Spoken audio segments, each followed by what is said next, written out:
I'm going to plant Narcissus down our drive. I love driving in here and just having it coated in beautiful, beautiful flowers throughout the spring. But the month that I find most difficult is February. I was actually born in February, but I find it really tricky. It feels like winter's been going on for ages, and that's why February flowers are really important. So one of the plants that I'm going to put in here is a really, really early flowering variety of Narcissus called Rheinveldt's Early Sensation. And when I'm planting bulbs for naturalising in grass like this, you literally do this, it's good fun. You just go, whoa, and then again, you just chuck them. And that way they fall in really natural patterns. You don't get that sort of equally spaced thing that you don't want, that you see in kind of parkland bedding. It's much more relaxed, much more natural.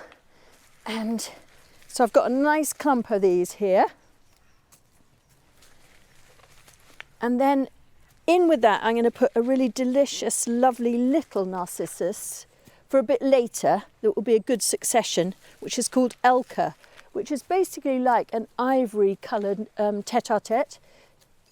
And then the final one that I'm going to put here is a new trial variety, which is a jonquil. And the thing about jonquils is that they tend to have really delicious scent. And this one's called Blushing Lady. And it's got a lovely creamy flower with a pink perianth, which is the bit at the centre. Good, so I've got a nice even distribution over this whole area, quite dense, and I like that. So I'll have this drifting of 3 varieties here, and then I'll have something else coming over here. So the next stage is that you get one of these brilliant bulb planters, which are just fantastic because they mean you don't do your back in nearly as badly as you do with a hand bulb planter. And you cut a core, just like that, out of the grass. And this one's nice and sharp, and it's just like a spade.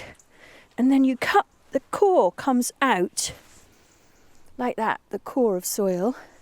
You lay that down. If there are 2 of you, this is even quicker, or even 3 of you, because then the next person, not dusty, comes along. So one person cuts the hole, the next person puts a handful of grit in the base, then you put your bulb. And then as you go to cut the next hole, which is here, the first core of soil pops out, you pop that in, and you just put it over like that. How nifty is that? So in goes my grit.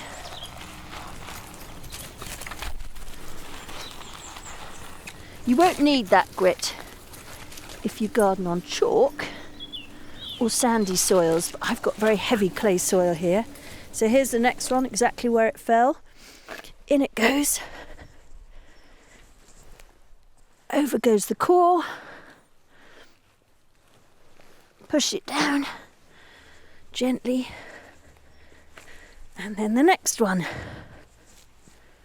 The perfect job for a sunny November afternoon.